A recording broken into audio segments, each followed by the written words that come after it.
alaikum. I'm Mohammad Bilal Zufar. I'm a student of O levels. I'm doing my O level from LGS. It's my last year. My main subjects are computer science. Now it's my first debut interview, and it's my great pleasure that I'm taking interview of the biggest sensation in journalism, the greatest man, the living legend Zafar Ahir, who is in journalism for more than 3 decades. He has seen a huge rise in his career in the early 90s and in the late 2000s as well. So, अस्सलाम वालेकुम sir, how are you? वालेकुम अस्सलाम। आप ठीक हैं, खैरियत से? अल्हम्दुलिल्लाह। मेरे ख्याल में हमारे जो व्यूवर्स हैं मोस्टली जो है वो उर्दू समझते हैं। नहीं, मैं उर्दू में कोशिश और करूंगा। कोशिश करें आप उर्दू में सवालात करें और ठीक है। ताकि हमारी बात अच्छी तरीके से कन्वे हो सके। थोड़ी मुझे भी आपको पता है अंग्रेजी थोड़ा सा मेरा हाथ थोड़ा सा ठीक है। ढीला है। अच्छा, तो हम शुरू, हमारा मोस्टली पॉलिटिकल इशू है हमारे, क्योंकि पाकिस्तान के जैसे पॉलिटिकल। आपने ये तो बताया नहीं कि हम इस वक्त साउथ पोस्ट डिजिटल पे आप हमें देखेंगे ज़रूर। यूट्यूब के ऊपर आपने हमारे चैनल को सब्सक्राइब भी करना है, लाइक भी करना है, कमेंट भी करना है आपको हमारा इंटरव्यू कैसा लगा। तो सर, आपको पता है जैसे पाकिस्तान के अंदर इस वक्त पॉलिटिकल इंस्टेबिलिटी बहुत है, तो हम फर्स्टली इंटरनेशनल पॉलिसीज़ के ऊपर पाकिस्तान की डिपेंड करेंगे कि इस वक्त पाकिस्तान ना तो अमेरिकन ब्लॉक में है ना रशियन ब्लॉक में है। इस वक्त हमें भी नहीं पता, हुकूमत में खास हुकूमत को खुद भी नहीं पता वो किस ब्लॉक में जाना चाह रहे हैं। तो आप इस बारे में क्या ख्याल आते हैं? आपने बड़ा ज़बरदस्त सवाल किया है और ये बात आपकी बिल्कुल ठीक है कि हम लोग जो है इस वक्त पाकिस्तान जो है मुझे पाकिस्तान के शुरू से ये एक मसला रहा है कि पाकिस्तान की अपनी कभी खारजा पॉलिसी नहीं रही और कोई एक मुस्तकम खारजा पॉलिसी नहीं रही। हम हमेशा वक्त के साथ साथ चलते रहे। शुरू में हम जब वियतनाम की जंग हो रही थी और हम फिर उस वक्त अमेरिका को बांग्लादेश के रास्ते वियतनाम के कुछ हमारी ज़रूरत थी तो हम उसमें चले गए। शुरू से अमेरिका ब्लॉक में चले गए और आज तक बतलाते हैं कि सदर अयूब का जो है वहाँ पर अमेरिका में रेड कॉर्पोरेट पे रिसेप्शन हुआ था और आज तक हम मिसालें देते हैं।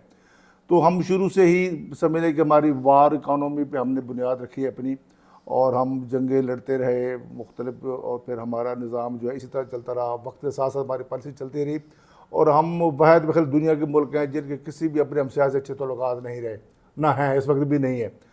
तो कभी जब हमें ज़रूरत पड़ती है तो हम चाइना की तो देख लेते हैं, जब हमें अमेरिका की ज़रूरत पड़ती है तो अमेरिका देख लेते हैं। बेसिकली हम यूँ समझ लें कि हम मांगे तांगे के बुनियाद पे अपना मईशत चलाते रहे। जहाँ से थोड़ा बहुत पैसे मिलने की उम्मीद हुई हम वहीं चले गए और उनको हम तुम्हारे साथ हैं, उधर से पैसे मिले तो उधर तुम्हारे साथ है। इस वजह से हम कोई मुस्तकम हमारी पॉलिसी नहीं रही। फिर चूँकि हमारे मुल्क में डेमोक्रेसी भी नहीं रही, मोस्टली यहाँ पर मार्शल ला रहे हैं और वन मैन जो शो रहा है, जर्नल्स की हुकूमत रही है, तो वो फिर एक बंदा जज से जाता था, फैसला करता था। और उसके भी अलावा जब भी कोई डेमोक्रेटिक हुकूमत बनी भी है तो वो भी गैर मुस्तकीम रही है, कोई अब स्टेबल नहीं रही। किसी हुकूमत अपना वक्त मुद्दत पूरी नहीं की, किसी वजह से मुद्दत पूरी नहीं की, तो बस डंग डबाव पॉलिसी रही। आज का दिन गुजर गया, कल गुजर जाएगा, परसों गुजर ही जाना है, इस बुनियाद पे चलते रहे। तो अब हम पे कोई बेसिकली ट्रस्ट नहीं करता, ना अमेरिका ट्रस्ट करते हैं हमारे ऊपर, ना चाइना वाला ट्रस्ट करते हैं, रशियन ब्लॉक में तो खैर हम कभी रहे नहीं, जाने की कोशिश करते हैं तो फिर कोई ना कोई ऐसी चीज़ आ जाती है कि हम लोग जो है ना फिर वापस पलट आते हैं। तो इसलिए हमारी बदकिस्मती है, यही वजह है कि हम लोग मुसलसल डिक्लाइन के शिकार हैं कि हमारी कोई मुस्तकम खारजा पॉलिसी रही नहीं है। मुस्तकम खारजा पॉलिसी तब रहती जब हमारा थ्रू प्रॉपर चैनल से आता और उसको वो क्या कहते हैं उसको ग्रास रूट लेवल से आता। हमारे यहाँ तो सारे के सारे लोग बाहर से आते रहे ना, जो है ना उनको बनाया जाता रहा। एक ही नर्सरी है जहाँ से पनीरियाँ पौधे उगते हैं और वो सारे आते रहे, अभी तक यही चल रहा है सिलसिला। चलो, तो आपने कहा कि हम किराए के फौजी, एक तरह से आपके में लफ्ज़, आपको मैं अपने लफ्ज़ों में कहूँगा कि आपने हमें किराए के फौजी कहा हमारे फौज को। नहीं, चले ये चल नहीं। अच्छा, आपने कहा कि हम दूसरों के बिहाफ पे जंग लड़ते थे, तो अभी हमने फिर अफगान में जंग लड़ी थी रूस के खिलाफ। उसके बाद जब इमरान खान हुकूमत में आई, उनकी हुकूमत, तो वो रशिया चले गए। तो इस पे आपके बारे में क्या ख्याल है कि इस पे भी दुनिया को हम ये दिखा रहे हैं कि हम कितने डबल फेस हैं, कि हमारी एक कोई हमारा चेहरा नहीं है, हम अपनी सिचुएशन के मुताबिक हम बदल लेंगे अपने आप को। मैंने कहा ना कि हमारी कभी भी कोई मुस्तकम खारजा पॉलिसी नहीं रही। कोई ऐसा हमारा देखिए, हर चीज़ का एक प्रोसेस होता है। जैसे आप ओ लेवल कर रहे हो, आप प्रेप में गए, आप नर्सरी में गए, आपने 1 क्लास की, 2 की, 3 की, फिर उसके बाद आप ऐसा आप माशाल्लाह ओ लेवल पहुँच गए हो ना। तो यहाँ हमारे यहाँ जो सियासतदान होते थे, बेसिकली तो सियासत की जो पनीरियाँ जिसे हम नर्सरी कहें, ये तालीमी इदारे थे जहाँ से लोग सीखते थे और तलबा यूनियन होती थी, यहाँ से लोग जिनको सियासत में इंटरेस्ट होता है वो सियासत करते थे, जिनको पढ़ाई में दिलचस्पी वो पढ़ाई करते थे, तो यहाँ से लोग सीख के आते, फिर आगे बल्दियाती इलेक्शन लड़ते, बल्दियाती इदारे होते थे, वो ग्रास रूट लेवल से लोग आते, काउंसलर बनते, फिर उसके बाद ज़िला कौंसिल होती थी, उसका इलेक्शन होता था, वो ज़िला कौंसिल का इलेक्शन लड़ के आते, फिर उसके बाद MPA बनते, MNA बनते, सूबाई हुकूमतें चलाते, वज़ीर आला बनते, वज़ीर आज़म बनते, तो एक प्रोसेस से आते, लोग सीखते हुए आते। वो फिर जब 80 की दहाई में जब ये ज़ियाउल हक़ का मार्शल लगा तो उस दौरान जो है ना ये सारे इदारे बंद कर दिए गए, तालीमी तलबा यूनियन बंद कर दी गई, बल्दियाती इदारे ख़त्म कर दिए गए, लेबर यूनियन, ऐसे तमाम वो रास्ते बंद कर दिए गए जहाँ से ग्रास रूट लेवल से ना लोग आते थे। उसके बाद लोगों को ऊपर से लाना शुरू कर दिया। ये नवाज शरीफ साहब है, शरीफ फैमिली आई, इसको भी ऊपर से मुसल्लत किया गया। उसके बाद जो भी इमरान खान साहब है इनको ऊपर से मुसल्लत किया गया, ये जरदारी साहब आ गया इनको ऊपर से मुसल्लत किया गया। तो ग्रास रूट लेवल से कोई बंदा आया नहीं है। जब बंदा ग्रास रूट लेवल से आता है और उसके पास मेजॉरिटी होती है, प्रॉपर आवाम के कंधों में बैठ के आता है, आवाम के वोट लेके आता है, प्रॉपर जीत के आता है, तो फिर उसके अंदर जो होता है ना सेल्फ कॉन्फिडेंस और होता है। फिर अपनी पॉलिसियाँ बनाता है, उसको पता होता है मैंने 5 साल पूरे करने हैं, मैंने जाके फिर लोगों से दोबारा वोट भी मांगने हैं, मैं अच्छी पॉलिसियाँ बनाऊंगा, अच्छा करूँगा तो मुझे जाके मिलेंगे। लेकिन हमारे यहाँ तो होता नहीं है ना ऐसा। हमें किसी को साल बाद निकाल देते हैं, किसी को 2 साल बाद निकाल देते हैं, किसी को 3 साल बाद निकाल देते हैं, किसी को फांसी दे देते हैं, किसी को जलावतन कर देते हैं। यानी कि मैंने पहले भी एक इंटरव्यू में कहा था कि हमारे यहाँ ना वो सर्कस जैसे होते हैं, लाइन शेर होते हैं, उसको डंडी से दिखाओ तो हाँ भाई, एक को बंद कर दिया दूसरे को ले आया, फिर एक को बंद कर दिया दूसरे को ले आया। आपने अभी हम सारा बताया कि शुरू में ऐसे होता था 80 की दहाई में, ये बाद में बंद किया गया। तो ये तो सदर अयूब खान जब थे उन्होंने ये सारा किया था इलेक्शन, उन्होंने डेमोक्रेसी की, फिर बाद में एक और मार्शल लॉ में ये बंद कर दिया गया। तो ये आप क्या देखेंगे, हमारी कौम के अंदर ही यकजहती नहीं है कि हम एक दूसरे के फैसलों के खिलाफ खड़े हो जाते हैं? हम एज अ कौम आपको क्या लगता है कि कैसे हैं? क्योंकि हम कौम तो है नहीं। हमें देखिए बेसिकली जब ये पाकिस्तान बना ना, क़ायद आज़म उसके थोड़ा सा जिंदा रहे और उसके बाद जो है ना वो अल्लाह को प्यारे हो गए, तो उसके बाद स्टेबिलिटी है। हम कौम तो बन ही नहीं सके। हम अभी तक भी जुलूस निकालते थे, पेट्रोल पंप जला देते हैं, बसें जला देते हैं, गाड़ी, अभी तक हमारे वही अंग्रेज़ का बैंक है, अंग्रेज़ की ट्रेन है, अंग्रेज़ का सब कुछ है, जला दो। अभी तक हम वही समझे हुए, हम जब भी निकलते हैं अपने मुल्क की अपनी अमलाक जला देते। कौम तो हम बन ही सके, कौम वाली तो बात आई नहीं है। फिर कौम को ना लीडर बनाते हैं, लीडर तो कोई आया नहीं। जो भी आया प्लांटेड आया, और जो प्लांटेड आया उसे वो कुछ का जो उसको लाने वाले करवाते थे। जब वो उसकी बात मानता था वो चलता था, जो बात नहीं मानता था वो चलने नहीं देते थे। आपने कहा कि जुलूस निकालते, तो लोग खामखा तो जुलूस नहीं निकालते, कब लोगों को एक सॉलिड रीज़न चाहिए होती है। आजकल के दौर में जितने भी जुलूस निकलते हैं वो महंगाई की वजह से निकलते हैं। और मैंने खुद लोगों के अल्फाज सुने थे जब इलेक्शन हो रहे थे, मेरी अपनी फैमिली में, उन्होंने कहा था नून लीग की हुकूमत आएगी, महंगाई ख़त्म हो जाएगी, पेट्रोल सस्ता हो जाएगा। लेकिन अभी हम देख रहे हैं कुछ काबू में नहीं आ रहा है इनके। तो आपको क्या लगता है कि नून लीग की कोताहियाँ हैं या पिछली हुकूमतों के कर्जे हैं, या पिछली हुकूमतों की पॉलिसीज़ की वजह से उनको स्ट्रगल करना पड़ रहा है? आपने ना 3-4 सवाल ना गड़बड़ कर दिए हैं। मैंने आपको कंपाउंड क्वेश्चन पूछ लिया। कंपाउंड क्वेश्चन पूछ लिया तो फिर उसका कंपाउंड जवाब जो है ना वो मुझे भी कंफ्यूज कर रहा है कि मैं आप बात कहाँ से स्टार्ट करूँ। तो हम शुरू करते हैं। बात ये कि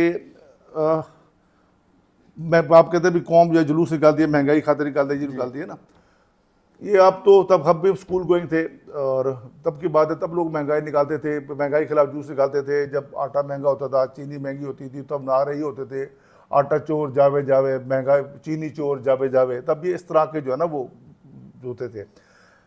फिर जब ये 80 की दहाई में मार्शल आया और उसके बाद जो लोग हैं तो वो करप्शन को और लेवल पे ले गए। पहले जो करप्शन होती थी, ये आटे के डिपो होते थे, चीनी के डिपो होते थे, वहाँ से थोड़ी चीनी ब्लैक कर ली, थोड़ा सा वहाँ से जो है ना वो आटा ब्लैक कर लिया, तो इतनी 1-2 बोरियाँ उधर चली गई, 2 बोरी इस लेवल की थी। फिर जब से ये शरीफ फैमिली आई और फिर ये आए, फिर सियासत को बाकायदा जो है बाकायदा लोगों को उठाया गया, लोगों को अगवा किया गया, लोगों को बोलियाँ लगाई गई, लोगों को पैसे दिए गए। फिर जितने लोगों ने पैसे दिए गए उतने से करप्शन भी बढ़ी, फिर आस्ते आस्ते आई। अच्छा, इस मुल्क में जो लोगों के साथ ज्यादती हुई ना, मैं समझता हूँ कि बतौर रियासत ने किया, वो लोगों को इस बात से जो है ना वो लाइल्म कर दिया गया, समझे, बाकायदा प्लान कहता है कि लोगों के अपने को राइट्स भी होते हैं। मिसाल के तौर पर पुलिस आती है घर एक मोहल्ले में, ठीक है, मैं मिसाल दे रहा हूँ आपको, वो आगे किसी बंदे को उठा के ले जाती है, सारी रात मारते हैं उसको, सुबह उससे घर वाले जाके उसको पैसे दे के छुड़वा के ले आते हैं और आगे चुप करके बैठ जाते हैं, किसी को बताते भी नहीं। लोग कहते हैं यार चुप करो यार, बस शुक्र है बंदा हमारा आ गया ना, इस पर कोई जुलूस नहीं निकालता। ठीक है, बिल्कुल ठीक है। पेट्रोल अब कितनी बार महंगा हुआ, नहीं हुआ, चीज़ें कहाँ से कहाँ जाएगी, लोग जुलूस निकालते। लोगों को बेसिकली रियासत ने ज़्यादातर मजहबी बना दिया। बना। हम मजहब के नाम पर किसी भी एक बात पर, मजहबी इशू पे, तो हम लोग बाहर निकल आते हैं लाठियाँ लेके, डंडे लेके, कहीं को लोग मारा भी है, जिंदा भी चला दिया है, लेकिन अब लोग अपने राइट्स के लिए नहीं निकलते। ये जानबूझकर प्री प्लान किया गया कि लोगों को जो है किसी एक फोकस में कर दिया जाए और वो उसी फोकस में लगे रहे, लेकिन अपने राइट्स के लिए वो लोग बिल्कुल भी ना जाएं। आपने पूरी तशद्दुद कर ले, कोई कुछ कर ले, ठीक है ना, लोगों के साथ जो मर्जी हो जाए, लोग नहीं निकलते। लेकिन लोग, एक कोई मजहबी बंदा जो है वो रहनुमा आवाज़ दे दे, लोग निकल आते हैं। तो लोगों को एक साइड फोकस कर दिया गया और फिर एक ये और लंबी कहानी निकल जाती है। तो फिर आप जैसे कहते हैं कि लोग जो है यहाँ पर लोगों को, यानी कि जब आपको बंदा भूखा होगा तो उसको आप रोटी का लालच ही दोगे ना। बिल्कुल। भूख इतनी कर दी गई कि जो भी आता है, किसी का रोटी कपड़ा मकान दूंगा, किसी ने कहा जी मैं कर्जे उतार दूंगा, मुल्क संवार दूंगा, किसी ने कहा जी मैं तुम्हारी बिजली सस्ती कर दूंगा, लेकिन लोगों को इन इशूज़ पर उलझा देगा। किसी ने आगे नहीं कहा कि यार मैं तुम्हारे लिए जिम बनाऊंगा, एक्सरसाइज की जगह बनाऊंगा ताकि तुम बीमार ना हो, तुम्हारे लिए अच्छी फूड फराहम करूंगा, तुम्हें अच्छी एजुकेशन फराहम करूंगा। यानी कि हमारे यहाँ तो वो भी एजुकेशन का मिनिस्टर है जो अनपढ़ थे। अब इस वक्त पंजाब की कई जामियात हैं जिन पर तवील अरसे से वाइस चांसलर्स ही नहीं है। यानी कि हमारी जो प्रायोरिटीज़ हैं वो ये हैं कि यूनिवर्सिटियों में वाइस चांसलर्स नहीं है, तालीम इतनी महंगी कर दी गई है कि आम आदमी उसको अफोर्ड कर सकता, सरकारी तालीमी तौर का बुरा हाल है। यानी कि इन चीज़ों के लोगों को तवज्जो दी गई। लोग जो भी हुक्मरान है ना, उसे यही कहा कि यार मैं तुम्हारा जो है ना वो तुम्हें रोटी सस्ती कर दूंगा बस। क्योंकि भूख कितनी कर दी गई कि लोग सिर्फ भूख के बारे में सोचते हैं और किसी और बारे में सोचते नहीं, अपने ना राइट्स के बारे में सोचते नहीं, इसलिए बाहर निकलते हैं, ना एजुकेशन के बारे में सोचते हैं, ना वो ये सोचते हैं कि यार यूनिवर्सिटी जो हमारी इलाके की वैसे मुल्तान यूनिवर्सिटी है, एक तवील अरसे वेसी नहीं है, यहाँ पर किसी को परवाह नहीं है। यानी कि लोगों का फोकस ये नहीं रहा, लोगों का फोकस भूख रह गई कि लोगों को भूखा रखो, और भूखा बंदा सिर्फ अपने पेट के बारे में सोचता है, इधर तो सोचते नहीं है। जानबूझ के लोगों को भूखा रखा जाता है ताकि ये लोग जो सिर्फ अपने पेट के बारे में सोचे और किसी तरफ जाए ना, सोचे ना। चले, अच्छा आपने भी बोस्टन गैंग के इंटरव्यू किए थे, आप अपने जब जर्नलिज्म में थे आप शुरू में, तो आपने काफ़ी इतना इंटरव्यू, तो उन लोगों का तब मोटिव जो आपको समझ आया था कि ये इस वजह से ये लोग खिलाफ हुए हैं हुकूमत के, और आजकल जो लोग खिलाफ हुए हैं, आपको उसमें कोई सिमिलैरिटीज लगती हैं या लगता है कि बिल्कुल डिफरेंट मोटिव से दोनों कर रहे थे? देखिए, हर इंसान की ना एक कैपेसिटी होती है, हर बंदे के अंदर ना एक अपना सिस्टम होता है। जब लोगों को भूख होती है, जो जुल्म होता है, तो फिर अपनी कैपेसिटी के मुताबिक करते हैं। जिसके अंदर ताकत होती है वो छीन लेता है, ठीक है। जिसके अंदर सिर्फ ताकत नहीं होती वो फिर चीखता है, ठीक है। जो चीख ही नहीं सकता, बोल रहे, डरा सा में रहता है, और वो फिर जाके कभी अपने घर में बैठा था, कहते यार घरों में घुसो ना, बाहर ना जाओ यार, बाहर ये है, बाहर वो है। तो अब हमारे यहाँ जो मेजॉरिटी कौमों की है ना, वो जो डाकू थे उनके अंदर छीनने की ताकत थी, कुछ लोगों के अंदर बोलने की ताकत होती है। अब हमारी जो कौम है ना, मोस्टली लोग जो है ना, इनमें छीनने की ताकत है ना बोलने की ताकत रही है।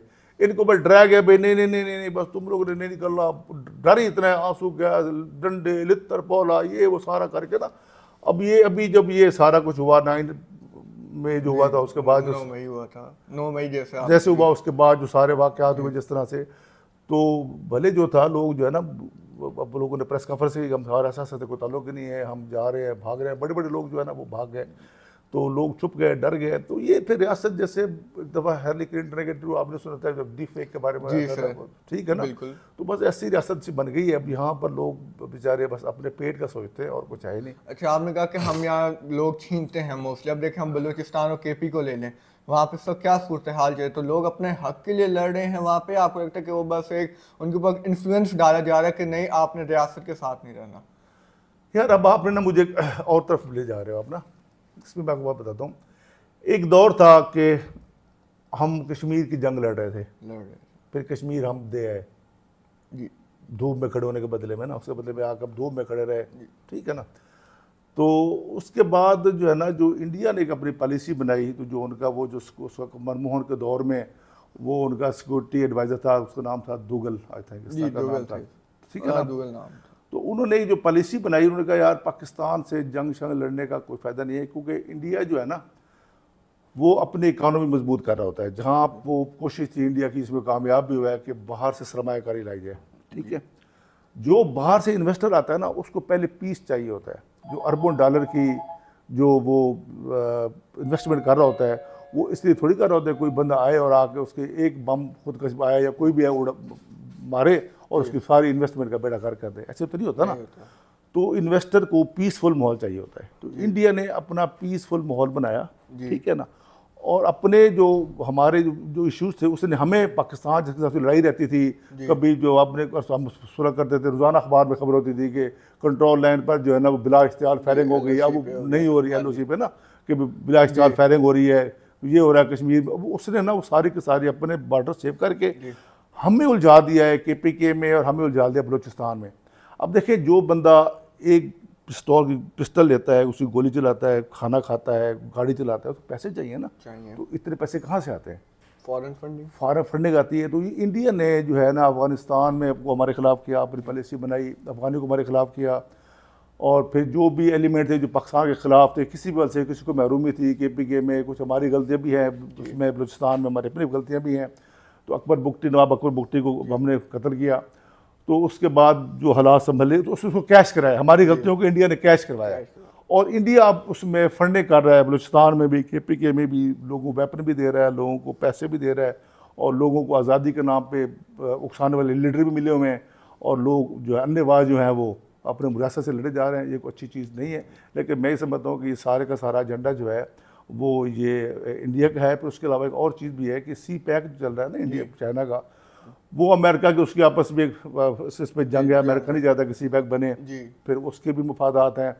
अच्छा, फिर गवादर पोर्ट बनना, ये सारा को ना, पहले भी कुछ खबरें आई थी कि हमारे अपने कुछ इस्लामी बरदर मुल्क जो हैं उनके नाम आए थे कि वो भी बलूचिस्तान में हालात कशीदा करने के उसमें फंडिंग की उन्होंने, ताकि यहाँ हमारी गवादर पोर्ट जो है बाकी ये जो सारा हम ना बन सके। तो इसमें बहुत से एलिमेंट्स हैं जो हमारे बलूचिस्तान के भोले भाले अवाम को जो है वो यूज़ करके और अपनी रियासत के खिलाफ जो है ना बरसर पैकार किए हुए वेपन दे रखे हैं। मेरे कोर्स की बुक है ज्योग्राफी की, उसके अंदर हम जब भी कोई नया टॉपिक शुरू करते हैं हम पढ़ते हैं कि पाकिस्तान में हर चीज़ मौजूद है, लोहे के खाने, नमक है, हमारे पास कोयला है, हर चीज़ है, नेचुरल गैस है। अब तो खबरें ये भी आ रही हैं कि कोई नेचुरल गैस पेट्रोलियम का चौथा दुनिया का सबसे बड़ा रिजर्व डिस्कवर हुआ है पाकिस्तान के टेरिटोरियल वाटर में। तो हम भी यही पढ़ रहे हैं कि पाकिस्तान के पास हर चीज़ मौजूद है, तो हम उसको फिर कैश क्यों नहीं कर रहे हैं, उसको मुल्क में इस्तेमाल क्यों नहीं कर रहे और बाहर से चीज़ें मंगवा रहे हैं? इससे हमारा बैलेंस ऑफ ट्रेड भी तो ख़राब होता है। देखिए, मिसाल के तौर पर ये हमारा घर है जी, हम इस घर में रहते हैं, हमारा अपना है, हमने खुद बनाया है, हमें इसकी कोई टेंशन नहीं है।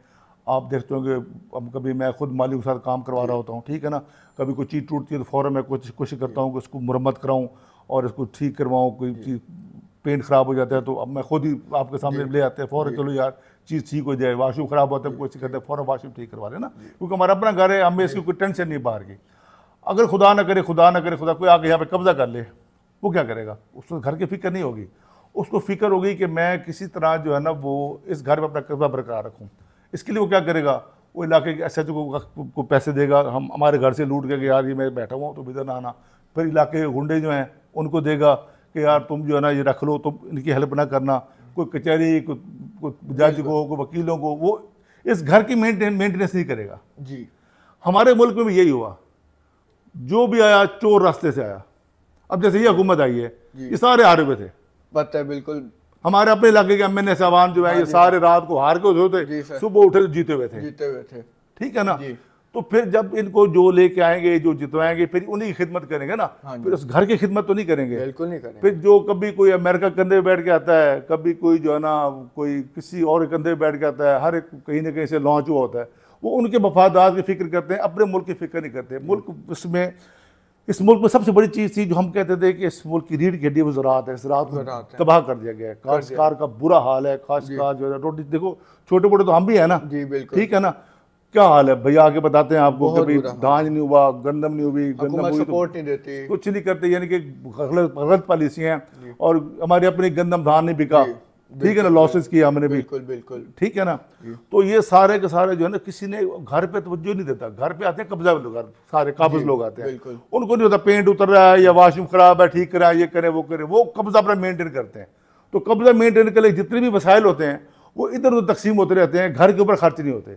सेम विद पाकिस्तान, तो पाकिस्तान में जो भी है 2 नंबर तरीके से है और उन्होंने अपना कब्जा करने मुस्तकम करने की कोशिश की, उसी पे लगे रह गए वो सारे। आपने भी हमारे इलाके की बात की, तो हमारे इलाके में कादीपुरावा में जो भी MNA MP जीतते हैं, इलेक्शंस के वक्त उनके फ़ोन नहीं रुकते होते कि आए मिले खाना खाते हैं।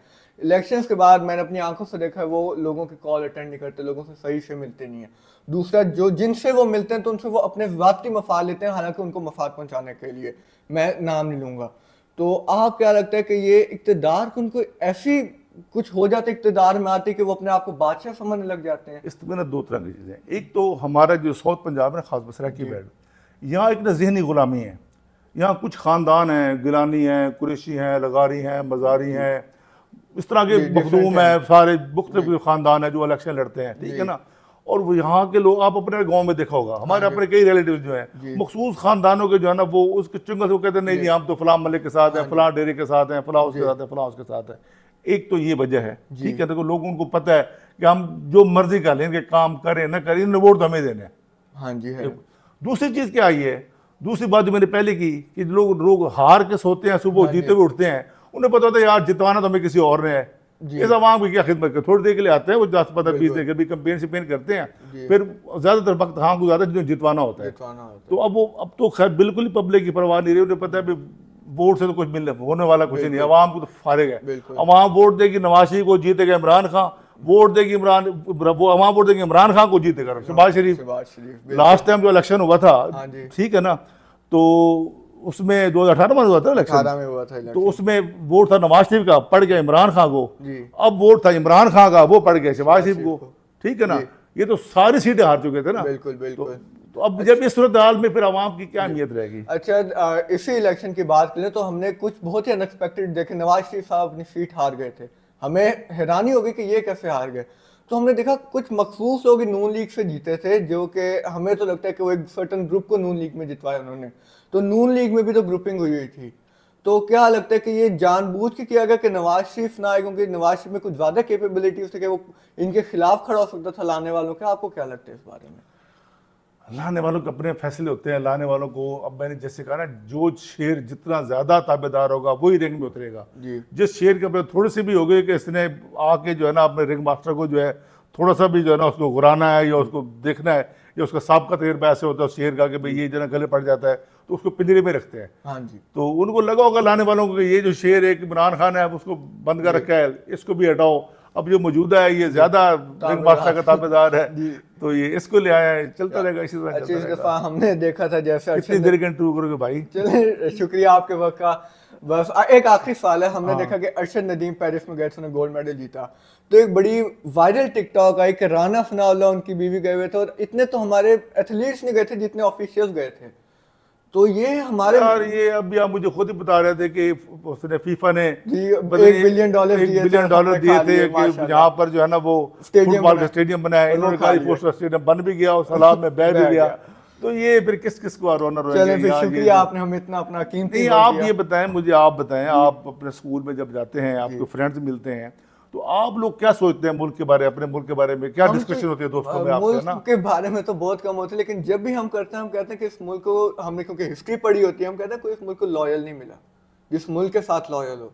लोग आते हैं अपने के लिए, आते हैं चले जाते हैं, कोई ये नहीं सोचता कि जैसे हम अमेरिका में, इंटरनेशनल कनाडा में भी यही है कि जो पिछली हुकूमत के जो एग्रीमेंट्स होंगे दूसरे मुल्क के साथ या कोई इनका प्रोजेक्ट होगा, कहेंगे हम वो पूरा करेंगे।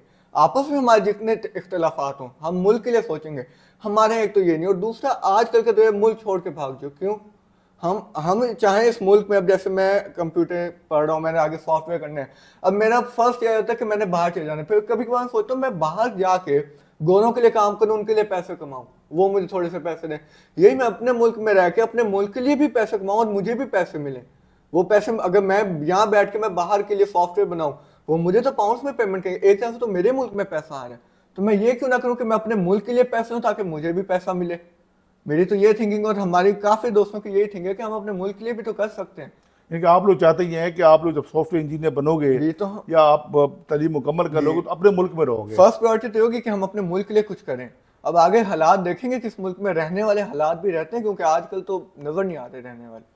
क्या आप लोग जो आपके फ्रेंड्स हैं, जो आपके स्कूल के दोस्त हैं, तो क्या समझते, क्या हालात है पाकिस्तान के, क्या समझते हैं? पाकिस्तान के इस वक्त हालात तो यही चल रहे हैं कि यहाँ पे लोगों के जो थॉट्स हैं उनको बाहर नहीं आने दिया जाता, और जो थॉट्स बाहर आते हैं वो इस मुल्क के लिए खौफनाक होती हैं। जो अच्छे थॉट्स होते हैं उनको दबा दिया जाता है। हम भी देखते हैं कि जब हमारी इलेक्शन होते हैं, हम कोई काम करना चाहते हैं, हमारे स्कूल हमें रोक देते हैं कि अभी रुक जाए यार, हमारे पे इतनी अथॉरिटी नहीं होती, क्योंकि एक मेन अथॉरिटी चूजर्स के पास है, तो वो हमें रोक देते हैं। जो छोटे छोटे काम होते हैं, फिर जब जैसे हमारी आवाम है, हमारे लिए वो छोटे बच्चे जिन्होंने वोट किया, फिर वो हमसे पूछते हैं, फिर हम लाजवाब रह जाते हैं। तो हमें सबसे पहले उन छोटे बच्चों की भी यही थिंकिंग चेंज करनी होगी कि जो हमारे ऊपर बैठे हैं हमें उनको मनाना पड़ता है। तो जब वो भी हमारे साथ चलेंगे कि नहीं हम माने हुए आप भी माने, प्रेशर एक इस तरह का नहीं कि वॉयलेंस प्रेशर आग लगा दें, नहीं, आप जाएं उनसे बात करें कि आप क्यों कर रहे हैं ऐसा। और मुझे नहीं लगता कि अगर आपके पास मेजोरिटी हो तो कोई आपको भले कितनी गोलियां चल जाएंगी, क्या जितनी अवाम में इतनी गोलियां होंगी किस किस को मार देंगे, कभी ना कभी तो इनके पास भी गोलियां खत्म होंगी ना, तब तो अवाम आएगी, फिर इनका क्या बनेगा, लोग ये नहीं सोचते। कैसा लगा आपको मुझसे गपशप? बहुत अच्छा लगा, मेरे नॉलेज में इजाफा हुआ। Thank you for your time. Thank you. Okay, okay, अल्लाह हाफ़िज़। अल्लाह हाफ़िज़।